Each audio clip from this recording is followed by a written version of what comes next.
चलो आज हम लोग इफ़ स्टेटमेंट के बारे में पढ़ेंगे। ठीक है, तो इफ़ स्टेटमेंट कभी भी हम लोग यूज़ करेंगे तो उसके अंदर दो चीज़ होता है।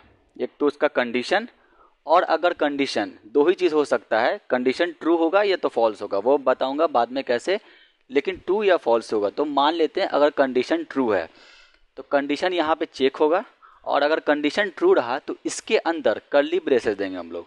कर्ली ब्रेसेस के अंदर जितना भी कुछ स्टेटमेंट लिखा होगा वो एग्जीक्यूट हो जाएगा। ठीक है, और अगर एल्स कंडीशन फॉल्स हुआ तो एल्स उसके इफ़ के जस्ट बाद अगर एल्स लिखोगे तो वो एल्स के अंदर को जो भी स्टेटमेंट होगा वो चलेगा। शर्त यह है कि कंडीशन को फॉल्स होना चाहिए। अक्सर बार हम लोग दोनों का यूज़ करते हैं, और इफ़ के साथ खासियत यह है कि अगर तुम एल्स का यूज़ नहीं कर रहे हो तो भी कोई इशू नहीं है।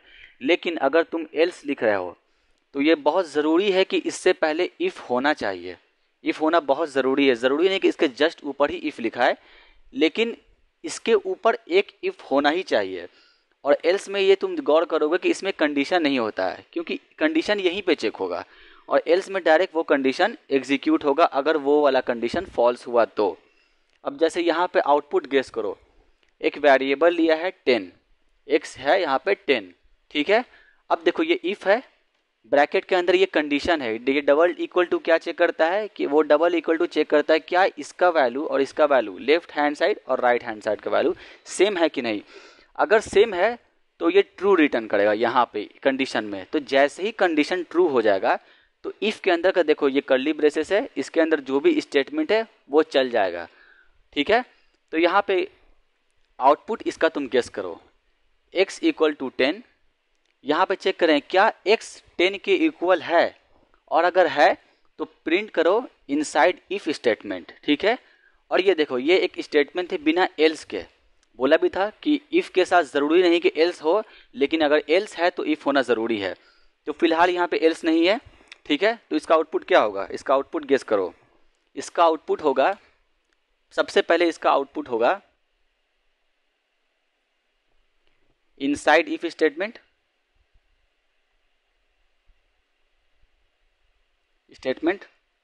उसके बाद एक ही स्टेटमेंट है, उसके बाद कोई फंक्शन नहीं है तो ये ख़त्म हो जाएगा यहाँ पे। उसके बाद देखो सिस्टम आउट प्रिंट एल लिखा हुआ है, तो ये इफ़ के बाहर है।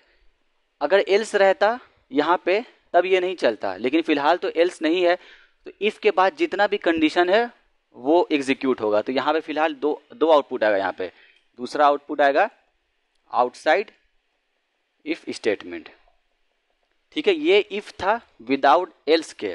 अब यहाँ पे देखो ये मेन ऐसे लिखा हुआ है, लेकिन ये तुम इसको ऐसे कंसिडर करना, ये शॉर्ट में लिखा है, जगह कम था इसीलिए। ठीक है, यहाँ पे देखो एक वेरिएबल लिया है एक्स जिसका वैल्यू है -10। ठीक है, तो यहाँ पे देखो हम लोग क्या चेक कर रहे हैं, ग्रेटर देन या इक्वल टू। इसका मतलब ये हुआ कि ये जो लेफ्ट हैंड साइड में है, ठीक है, एक्स को ग्रेटर देन 0 से बड़ा होना चाहिए, या फिर एटलीस्ट 0 के इक्वल होना चाहिए। या तो 0 ही रहे तो भी कंडीशन ट्रू हुआ, या तो 0 से बड़ा रहना चाहिए। तो अगर मान लेते हैं ये कंडीशन मेरा ट्रू हुआ तो प्रिंट होना चाहिए x इज़ पॉजिटिव। ठीक है, और अगर ये दोनों कंडीशन फेल हो गया, ना x 0 से बड़ा है ना ही 0 के इक्वल है, तो तुम एल्स में आओगे। देखो यहाँ पे एल्स नहीं था, लेकिन इस बारे में एल्स भी यूज़ कर रहे हैं। एल्स में क्या यूज़ कर रहे हैं कि प्रिंट कर दो x निगेटिव है। तो इसका आउटपुट होगा, इस फंक्शन का आउटपुट होगा तुमको, चूंकि x निगेटिव है, देखो 10th ना ही 0 से बड़ा है ना ही 0 के इक्वल है, तो यहाँ पे तुम्हारा एल्स चलेगा, इफ़ नहीं चलेगा, क्योंकि ये कंडीशन यहाँ पे फॉल्स हो जाएगा। ये यहाँ पे फॉल्स रिटर्न करेगा। तो जैसे ही फॉल्स करेगा तो इफ़ के अंदर का ये देखो जो कर्ली ब्रेसेस है, ये कंडीशन नहीं चलेगा, एल्स वाला चलेगा। हालांकि एल्स क्यों चलेगा, क्योंकि एल्स से पहले एक इफ़ मौजूद था। अगर तुम एल्स लिखे हो और इससे ऊपर में इफ़ नहीं है तो यहाँ पे तुमको एरर आ जाता है, लेकिन यहाँ पे इफ़ है, कंडीशन हो गया है फॉल्स, तो ये प्रिंट होगा x इज निगेटिव।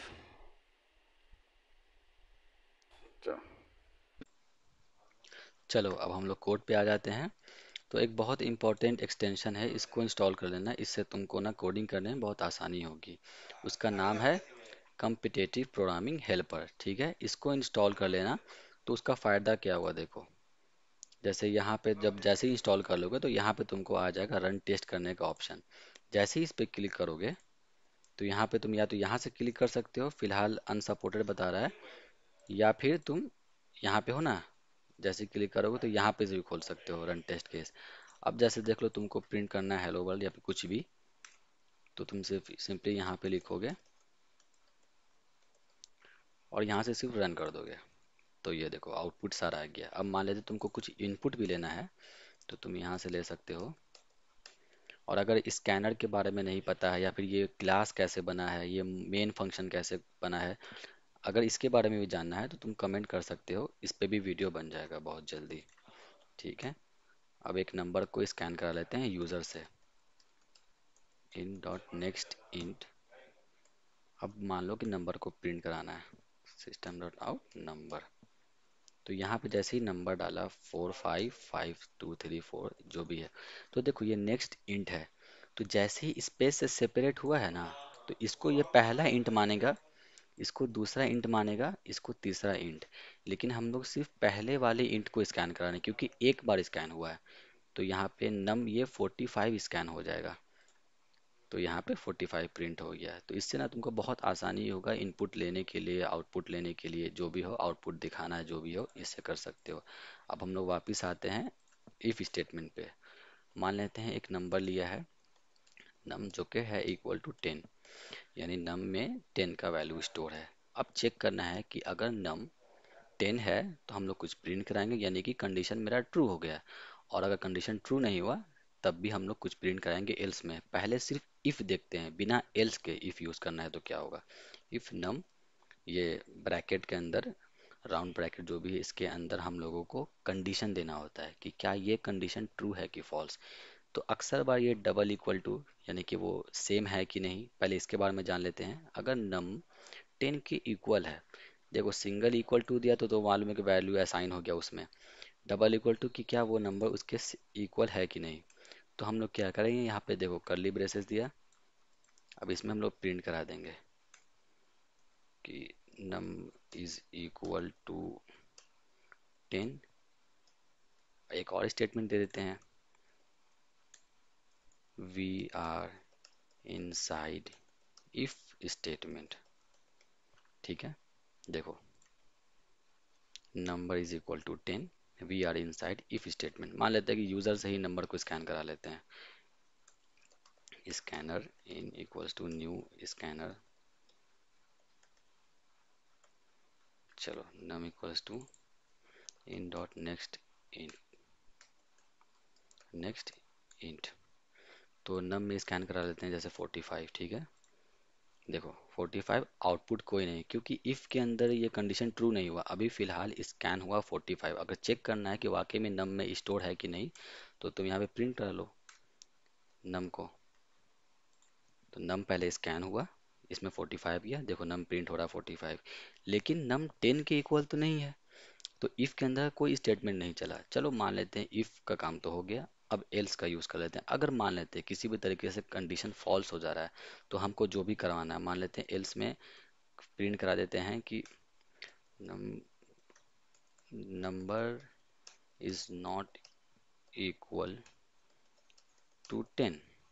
तो अब 45 पहले प्रिंट होगा क्योंकि हम लोग नम को प्रिंट करा रहे हैं। उसके बाद इफ के अंदर 45 10 के इक्वल तो नहीं है, तो ये कंडीशन हो गया फॉल्स। तो इफ के अंदर का कोई भी स्टेटमेंट नहीं चलेगा, एल्स का चलेगा। तो देखो number is not equal to 10, क्योंकि ऑब्वियसली 10 तो 45, मतलब 45 तो 10 के इक्वल है नहीं। ये तो हो गया इफ और एल्स के साथ में। अगर तुम इफ नहीं भी, एल्स नहीं भी देते हो, एल्स नहीं दिया फिर भी कुछ प्रिंट कराना चाहें, we are outside if statement, तो भी प्रिंट होगा, यानी कि इफ के अंदर का तो कोई काम हुआ नहीं, तो कोई भी स्टेटमेंट एग्जीक्यूट नहीं हुआ। लेकिन इसके बाद जो भी, वो तो ऑब्वियसली एग्जीक्यूट होगा। ठीक है, अगर अब मान लो कि तुमने इफ नहीं दिया और फिर भी तुम एल्स यूज कर रहे हो, else sys out, else without if, तो देखो एरर आएगा। एरर क्या आएगा, एल्स विदाउट इफ, क्योंकि तुमको पहले ही बताया था कि एल्स होने के लिए ज़रूरी है कि इफ होना चाहिए। चलो अगर इफ लगा देते हो, इफ नम इक्वल्स टू 5, कुछ भी नहीं, एम्प्टी है, फिर भी क्या होता है देखो, अब एरर चला गया, अब प्रिंट हो जाएगा एल्स विदाउट इफ। ठीक है। और मान लो कि ज़रूरी नहीं कि एल्स के जस्ट ऊपर ही इफ लिखो, यहाँ पे तुम कुछ और भी दे सकते हो, इंट एक्स इक्वल्स टू 10। नहीं, एग्जैक्टली ऊपर होना ज़रूरी है। ये हो गया। अब मान लो कि तुमको चेक करना है कि यूज़र ने जो भी नंबर दिया है क्या वो ऑड है या इवन है। ये भी एक छोटा सा प्रोग्राम है जो कि बेसिकली तुम लोगों को स्टार्टिंग में जानना चाहिए। तो फिलहाल तो नंबर को प्रिंट कराने की ज़रूरत है नहीं।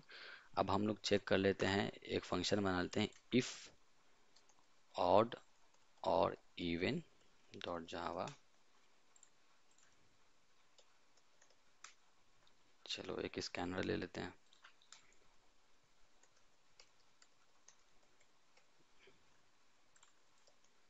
स्कैनर,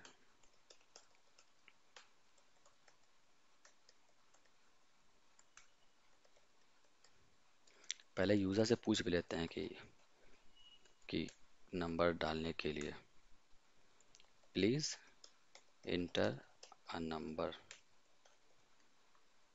ठीक है, तो पहले ये एग्जीक्यूट होगा, उसके बाद एक वेरिएबल में जो भी यूज़र इंटर करेगा, यहाँ पे फिलहाल एम्प्टी है, जैसे ही यूज़र इंटर करेगा उस वैल्यू को स्टोर करा लेना है। तो एक वेरिएबल ले लेते हैं, इन डॉट नेक्स्ट इंट। अगर तुम लोगों को इसमें कोई भी प्रॉब्लम हो रहा है, शायद तुम लोगों ने इतना ये बेसिक वाला नहीं पढ़ा है, तो बताना कमेंट करके, उस पर भी वीडियो आ जाएगा बहुत जल्दी। तो अब नंबर स्कैन होगा, फिलहाल चलो नंबर डाल लेते हैं 99। तो अब चेक करना है कि नंबर इवन है कि ऑड है। तो कैसे चेक करेंगे, इफ़ अगर नंबर को, देखो किसी भी इवन नंबर को अगर उसका रिमाइंडर ज़ीरो आ रहा है, यानी कि 2 से उसको डिवाइड किया और अगर रिमाइंडर ज़ीरो आ गया, यानी कि वो नंबर इवन है, एकदम आसान भाषा में। और अगर रिमाइंडर 1 आ गया या फिर ज़ीरो नहीं है, वैसे तो ऑब्वियसली रिमाइंडर 1 ही आने वाला है, तो अगर 1 आता है या फिर ज़ीरो नहीं आता है, इसका मतलब कि वो नंबर ऑड है। ठीक है, अगर नंबर को मॉड्यूलो किया 2 से, ये एक स्टेटमेंट हुआ। अगर ये डबल इक्वल टू ज़ीरो, यानी कि नंबर को 2 से, मॉड्यूलो ऑपरेटर जानते होगे, अगर नहीं जानते हो तो उस पर वीडियो बन जाएगा बेसिक बहुत जल्दी। तो अगर नंबर को मान लेते हैं 99, 99 को 2 से मॉड्यूलो किया, ये मॉड्यूलो बेसिकली हम लोगों को, मॉड्यूलो जो कि ये है, गिव्स अस द रिमाइंडर, तो ये रिमाइंडर देता है मॉड्यूलो। तो 99 को अगर तुम 2 से डिवाइड करते हो तो रिमाइंडर 1 आएगा, जो कि ज़ीरो के इक्वल नहीं है, यानी कि यहाँ पे कंडीशन फॉल्स हो जाएगा। मान लेते कंडीशन ट्रू होता है, जैसे कि 10, 10 को 2 से डिवाइड किया, रिमाइंडर ज़ीरो आया, तो ठीक है, यानी कि पहले उसने डिवाइड किया और रिमाइंडर निकाला। अब उस रिमाइंडर को ये चेक कर रहा है कि क्या वो ज़ीरो के इक्वल है। तो अगर ज़ीरो के इक्वल है तो हम लोग प्रिंट करेंगे नंबर इज इवन। ठीक है। अब एल्स तुम चाहो तो ऐसे भी कर सकते हो, अगर नंबर को तुमने 2 से डिवाइड, रिमाइंडर निकाला, मॉड्यूलो किया, और अगर वो 1 के इक्वल है या फिर ज़ीरो के नॉट इक्वल टू, देखो ये डबल इक्वल टू हो गया, इसका मतलब इक्वल टू, और यहाँ पे एक्सक्लेमेशन मार्क्स लगा के एक सिंगल इक्वल टू दिया, इसका मतलब कि नॉट इक्वल टू। और अगर वो ज़ीरो के इक्वल नहीं है, इसका मतलब वो नंबर तुम्हारा ऑड है। तुम प्रिंट करोगे नंबर इज ऑड। ठीक है, अब हम लोग प्रिंट करा के चेक कर लेते हैं। देखो, पहले तो एक यूज़र से नंबर प्रिंट कराया, प्लीज़ इंटर अ नंबर, तो यूज़र ने इंटर नंबर दिया 99, नंबर इज़ ऑड। ठीक है, देखो तुम इस कोड को और भी शॉर्ट और आसान कर सकते हो समझने के लिए। यहाँ पे सिंपली तुम जान रहे हो, 2 से नंबर डिवाइड करेंगे, ज़ीरो आएगा तो वो ऑब्वियसली हमेशा इवन रहेगा, और अगर ज़ीरो नहीं आता इसका मतलब कि वो नंबर ऑटोमेटिकली ऑड हो जाए, क्योंकि दो ही चीज़ हो ही सकता है। तो तुम यहाँ पे सिंपली ये हटा के एल्स कर सकते हो, एल्स में कोई कंडीशन नहीं दे सकते हो, तो ऑटोमेटिकली ये नंबर इज ऑड हो गया। ठीक है, अब यहाँ पे 100 दे दो, 100 भी इवन है, ज़ीरो दे दो, ज़ीरो भी इवन है। अब चलो मान लो -90, ये भी इवन आएगा, ये भी इवन है, हो गया। चलो एक प्रोग्राम तो बन गया।